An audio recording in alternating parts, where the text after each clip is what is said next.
और वहीं अमेरिका संघर्ष के कारण दुबई में फंसे कई राजस्थानी सुरक्षित रूप से अपने घर लौट आए हैं। उनके परिवार के लोग उनकी सुरक्षित वापसी का जश्न मना रहे हैं। लौटने वालों में बीकानेर के 6 युवक शामिल हैं जो काम के सिलसिले में दुबई गए थे। उनमें जोधपुर के कुछ श्रद्धालु भी थे जो धार्मिक कार्यक्रमों के सिलसिले में वहां गए थे। ये लोग ईरान इजराइल अमेरिका संघर्ष के बीच फंस गए थे।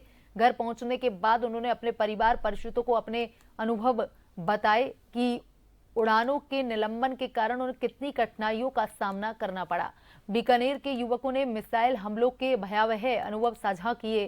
राजेंद्र आचार्य ने कहा, हमारी इमारत के पास मिसाइल धमाके होते थे जिससे रात को बेचैनी हो जाती थी। हमें जल्दी में निकलना पड़ा। उन्होंने बताया कि वे पहले मस्कट पहुंचे, फिर वहां से गोवा और दिल्ली होते हुए बीकानेर लौटे हैं। उन्होंने सुरक्षित यात्रा के लिए ईश्वर का आभार जताया है।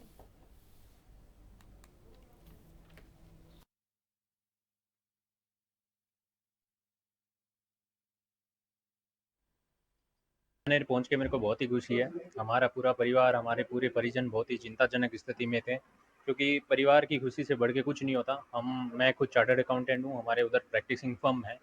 जब हमारा परिवार इतने संकट समय में पूरा दुखद घड़ी में है और हम वहाँ रह सकते थे, बट हम कैसे करके हमारे परिवार की चिंता को देखते हुए हम वहाँ आए। कंटिन्यूअसली मिसाइल्स आने लगे और हमारे बिल्डिंग के सामने कम से कम 3 से 4 डिस्पोज हुई और एकदम पास में गिरा, एक होटल के ऊपर भी गिरा।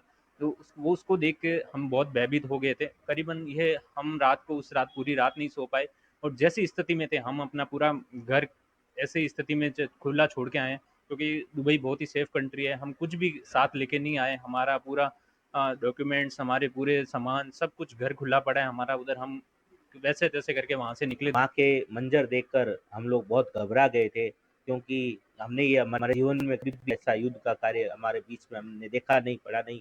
क्योंकि हमारे बिल्डिंग के ऊपर ही जस्ट मिसाइलों पे मिसाइल आ रही थी, आग के बारूद के गोले हमने निरंतर रात भर देखे। हम सब घबरा गए थे, सबके सब हम 6-7 साथी थे, सब घबरा गए। हमें चिंता हो गई, यहाँ भी परिवार वालों की कॉल पे कॉल आने लगे। हम लोगों ने डिसीजन किया कि यहाँ से तो हर हाल में निकलना होगा, कब फ्लाइट शुरू हो पता नहीं। हमने सीधा हमारा लगेज भी वहीं छोड़ दिया और केवल हैंड लगेज लिया, बैग, और ओमान जो एक दूसरा देश है वहाँ पे एयरपोर्ट चालू था। हम केवल रिस्क के आधार पर भगवान के आशीर्वाद से रवाना हुए। हजारों लोग भारतीय, हजारों प्रवासी भारतीय वहाँ पे फंसे हुए हैं। राजस्थान के भी सैकड़ों लोग वहाँ निरंतर फंसे हुए हैं।